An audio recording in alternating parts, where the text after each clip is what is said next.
2013 metais pasirodys GTA 5 Jori, palikta GTA 5, mes visi laukiam GTA 6 ir Kebra, aš irgi laukiu. Bet tu pamatyk, paklausyk manęs. Na, kaip žinote, Rockstar Games netyčia paliko žaidimo PC versijos kūrimo žurnalą. Atsidarius jį galima pamatyti, kad seniausia GTA 5 versija yra iš 2009 metų balandžio mėnesio. Vos metai po GTA 4 ir metai prieš Red Dead Redemption. Na, jei galite atpažinti šią vietoją, tai tikrai pagirtina.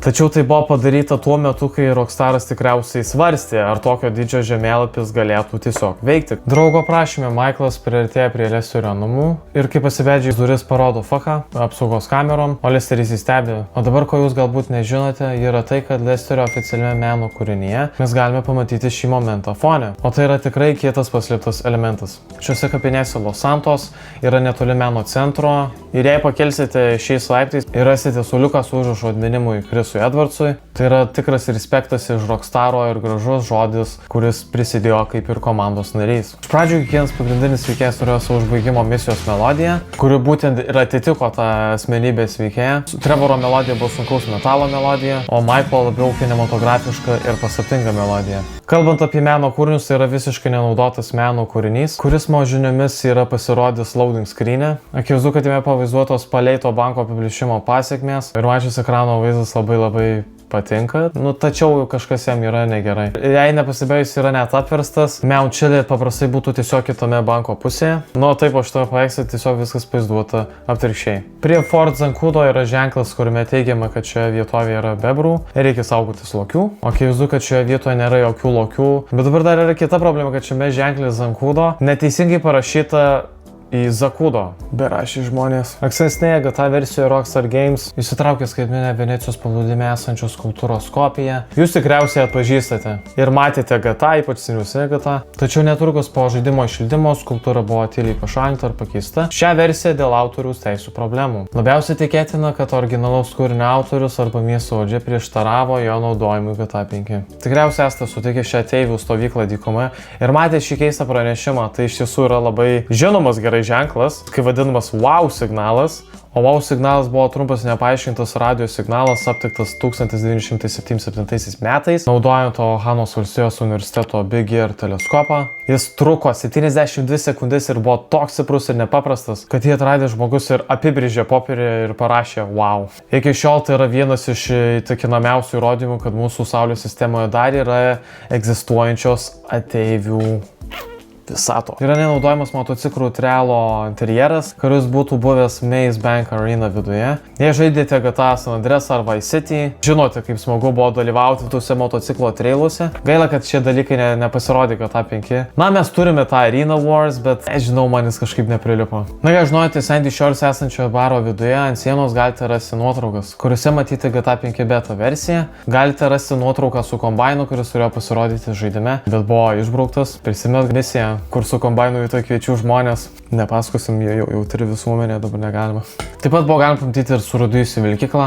O jei labai atidžiai pažiūrėsi vairuotojo sėdynę, pamatysi ten sėdinti Niko Bellic. Šioje nuotraukoje matyti, kaip anksti buvo padaryta ši nuotrauka. Nes ji turbūt padaryta arba Sandy Shores arba dykume, bet reljefas yra visiškai lygus ir matyti, kaip keletas kalnų yra tik tai fone. Tai viskas, kas yra ir daugiau nieko kito nėra. Tai čia turbūt irgi iš tos early versijos. Iš pradžių GTA 5 turėjo turėti ir pažinčių svetainę, kaip ir GTA 4. Ir tikėkite ar ne, bet galima rasti personažo profilių nuotraukas. Galime rasti Michaelo nuotrauką be marškinėlių, kurią jis ten būtų pasiskelbęs. Amanda, kaipgi be Amandos, mūsų žiovėja Amanda. Irgi nuotrauka veidrodyje ir Trevoro nuotrauka su gana tokiu nekaltu veideliu. Be būtų keista, nelabai jam tinka, bet... Na, bet Trevoras nori pabūti visokiais charakteriais. Ant šio sudaužyto automobilio esančio motociklų stovyklavietėje, netoli Mount Chili City rajono, galite rasti numerio ženklą, ant kurio parašyta Kalifornija. Tačiau iš tikrųjų turėtų būti parašyta San Andreas, nes San Andreas ir yra Kalifornija. San Andreas yra valstija, kurioje vyksta GTA 5 veiksmas. Tai yra žaidimo failuose rasti simboliai, kurie visiškai nenaudojami. Kai kurie iš jų yra ir GTA 4,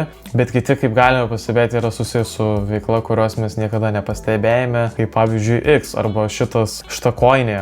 Gal tiesiog perkim toliau, ko mes čia dar nežinom. Kaip žinote, galima uždubasinti žmogų iš arti, bet ir žinojo, kad GTA 5 turėjo savo kitokią versiją. Ankstesnėje versijoje buvo kažkas panašaus, kai panaudojate ginklą. Tai buvo artimi smūgiai, kurie atrodo tiesiog labai Nu, žiaurus. Ir per šitą modelį galima tiesiog pamatyti šių žaidimo elementus. Sakyčiau, būtų palikę, būtų tikras dūmas. Kodėl pašaunti turbūt nesvyko tiesiog per daug dažnai, kai buvo arti priešo, ne visi norėjom matyti tiek kraujo. Trečioje misijoje, kai ABS skrieja žemyn pastatu, kiekviena iššauta kulka jūs šiek tiek pastumė. Na, tai Rockstar būdas parodyti tuos fizikos dėsnius, kad o čia kai viskas realu. Bet jei nenustoti pradėti šaudyti, tu tiesiog išlėkti iš to pastato. Tiesiog amžinai skrisi labai toli. Tai oficialus Rockstar Games ekrano vaizdas, kurie paskelbė savo svetainėje, kad reklamuotų GTA 5, tačiau čia yra kažkas labai negerai. Jei atidžiai pažiūrėsite į kairę ekrano pusę, pamatysite prietaisą. Tai yra XYZ koordinatės, kaip dauguma 3D modelių programuose. Čia kaip kūrimo įrankis, matant kokioje erdvėje esi ir su ta erdvė kaip gali keisti objektus arba perkelti žmonės. Negaliu patikėti, kad jie pamiršo išjungti šitą dalyką ir šiam tokiam gražiam ekrano vaizdui tai yra tiesiog beprotiška. Pasirodo, kad Čiopas nekenčia radio stočių ir kai perjungi radiją į pokalbių stotį, jis pradeda loti. Šuo turintis skonį. Aš žinot, kad tas Sandy Shores maištininkų radijos bokštas turi slaptą Morzės kodo pranešimą, kuris buvo paleistas 3 val. Nakties, kai į bokštą bus šaudoma. Šis pranešimas žinoma yra kartojamas SOS, tačiau yra dar kažkas įdomesnio apie šį bokštą. Galite išgirsti daug ilgesnę transliaciją, kur yra daug baisesnė. Ši žinutė iš tiesų yra Morzės kodas, atitinkantis tą pačią žinutę, kuris yra parašytas Vailstrų svetainės apačioje. Tai gana baisi kulto žinutė. Galite sustabdyti video ir perskaityti ir suprasti, ką aš turiu omenyje. Pasirodo, altruisto veikla turi savo radijos bokštą kalno viršūnėje, taigi manau, kad ši transliacija buvo atsitiktinai užfiksuota. Šioje vietoje ant Šilėjot kalno praėjusios kartos konsolėse galima rasti į uolą išraižytą veidą, kuris buvo pasakyti galbūt primenantį Jesse Pinkman iš Breaking Bad, tačiau greičiausiai turbūt tikrai yra kažkas iš Rockstaro kūrėjo veidų, kaip prikolas. Dabar naujos kartos žaidimo versijose šio dalyko nematome, matome gaidį kaip pimpaliuką. Nice. Turbūt tas darbuotojas gerai prisidirbo. Na, žaidimo beta versijoje prologija iš pradžių reikėjo sunaikinti kai kurios įrodymus, naudojimo stebėjimo patalpoje. Yra ir Bredo garso įrašai, kurie tai patvirtina. Na, dabar jeigu galima patekti į šią patalpą naudojant mod meniu, PC useriai, sveikinu jūs, galite nueiti ir pastebėti, kiek ten daug kamerų ir dokumentų, televizorių krūva yra, o daugiau ten nėra ką veikti. Tai tiesiog. Vaizdas su mergina ekrano įkelimo metu yra visiškai neteisingas. Fone matyti Los Santoso, o priešakyje matome Piero tilto prieplauką, bet realiame gyvenime ir GTA 5 tai visiškai neveikia. Tai visiškai vėl negeografiškai išdėstyta ir glumina tikrai. Apsifeilino darbuotojai vėl. Jei nežinote, DR 3D Lander iš tiesų gali būti nužudytas po jo paskutinės misijos pabaigos GTA 5, tačiau tai nėra kanoninė pabaiga, nes daugiau vėliau pasirodo jisai GTA Online DLC versijoje. Daugelis metų internete buvo įkelta kaip daugybė, kaip taip galim pavadinti, vaizdo įrašų, kuriuose kalbama apie GTA 5 kanalizacijos monstrus, bet jie gali būti ne tokie jau ir beprotiški. Kanalizacijos stovint prie šių grotelių kartais galima išgirsti gilų urzgimą, tačiau žaidimo failuose galima rasti šios garso įrašus ir išgirsti juos daug aiškiau. Tai patvirtina, kad iš tiesų buvo kažkoks urzgimas ir ką žinai, kas ten galėjo būti, ar aligatorius, ar nežinau, bet kažkas tikrai turėjo būti. Aš žinot, kad šitas uždegimo sprogimas ir liepsnos iš transporto priemonės išmetimo vamzdžio yra pakankamos, kad užsidegtų dujų pėdsakai. Na, pavyzdžiui, dujos, kurias išpilti iš benzino kanistro. Aš to nežinojau, taigi manau, kad kiekvieną dieną galima sužinoti kažką visgi naujo. Virš žemėlapio yra maža dėžutė su užrašu "Tai neegzistuoja". Ją galima pamatyti skrisdami dirižablio aukščio ribojimuose, būtent šioje vietoje. Ir ši keista balta dėžutė iš tiesų yra labai žemai po žaidimo vandenynu. Misijos Deep Inside metu jūs turite atvykti filmavimo aikštelę, kad pavogtumėte JB700, dar žinoma kaip Jameso Bondo automobilį. Tačiau fone galima matyti du aktorius, kalbantis prieš green screeną. Galbūt nežinote, kad šią sceną galima būtent pamatyti Michaelo D. Santa filme Meltdown. Pagal 2012 metus lapkričio mėnesį PlayStation žurnalo darbuotojo straipsnį keli atrinkti nariai buvo pakviesti į Rockstar North biurą, kad pamatytų 30 minučių GTA 5 žaidimo vaizdo įrašą. Tai tikrai buvo pirmoji savaitė prieš pasirodant tam pirmajam žaidimo traileriui. Ši informacija nebuvo skelbiama jokiuose socialiniuose tinkluose iki pat kitų metų. Jie teigia, kad matė daug interjerų, tarp kurių buvo prekybos centras, universiteto miestelis ir didžiulė ligonė. Tačiau viena iš šių interjero detalių pateko tik tai žaidimą vieną. ligoninė. Ir jie yra vienoje tik tai žaidimo misijoje. Bugstar's yra žaidime naudojamos kenkėjų kontrolės kompanijos pavadinimas, kurį jūs tikriausiai gerai žinote. Nesijaudinkit, tai nėra tiesa. O tiesa yra ta, kad Bugstar yra vidinis Rockstar patvirtinimo nukentėjų klaidų pranešimo sistemos pavadinimas, patvirtintis nutekėjusios informacijos ir žaidimo kūrėjus. Taigi norite pranešti kažkokią klaidą Rockstar darbuotojams, matyt turite naudoti programą Bugstar, kad galėtumėte pateikti pranešimą apie kažką tik rastą klaidą. Rockstar Games žinoma dėl smulkių detalių, kurias įtraukia, kad žaidimas atrodo realistiškas. Ir šis pavyzdys tai visiškai rodo, kad jei sudaužytumėte visus savo transporto priemonės langus ir tada nuvažiuotumėte automobilių plovyklą, išlipę iš transporto priemonės, jūsų drabužiai būtų tiesiog šlapi.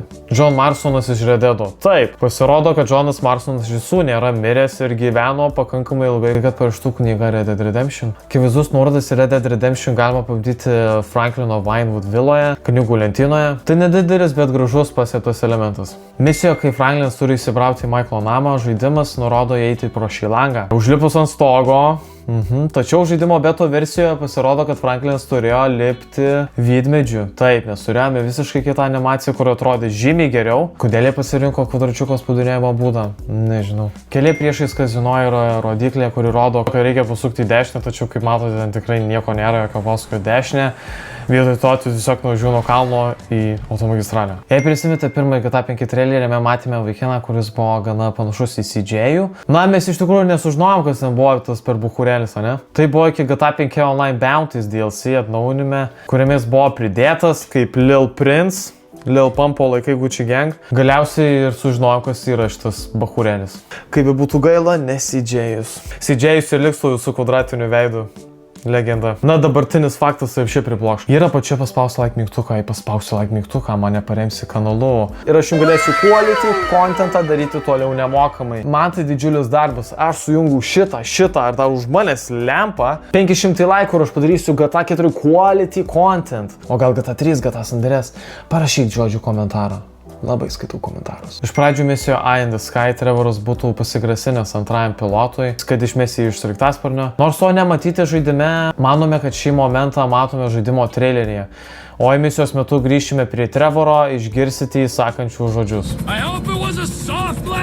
Galutinio žaidimo versijoje Trevoras niekada tokio kažko panašaus nepadarė. Bet jisai matome, kad sraigtasparnio pilotas visgi buvo toks pats. Jeigu naudojate Cinema Mode ir kai atidarai arba uždarai automobilio stogą, tai suteikia tą specialų kameros kampą, kuris fokusuoja ant stogo, perėjimo ir visokie perėjimai. Jei nenaudojate kinematografinio režimo dažnai, o tikriausiai taip yra, kad nenaudojate, tai jums tikriausiai taip yra pat nauja, kaip ir man šitas smulkmena. Lamės yra šaldymo sandėlis, kuriame slepiasi kažkoks padarėlis. Norėdami jį gerai pamatyti, turite rasti siaurai atviras duris ir pašalinti keletą dėžių. Nu tikrai sunkiai pastebimas. Javier Bardem gerbėjai, džiaukitės. Einant į Mount Chiliad State Wilderness, esančią šiaurės rytų greitkelio tilto, čia galite rasti 4 sudaužytas mašinas ir keletą lavonų.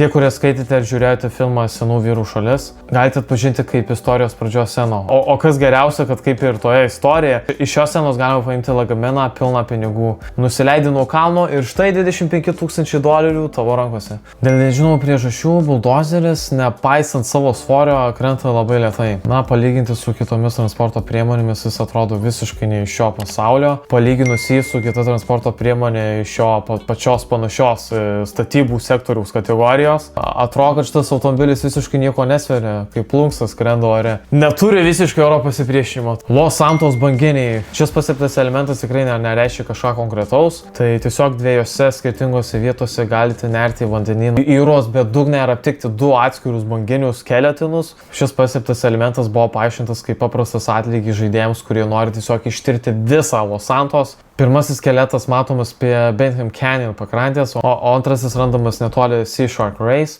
žemėlapio rytinėje pakrantėje. Į šį dugną galima nusileisti tik tai su tuo scuba diving kostiumu.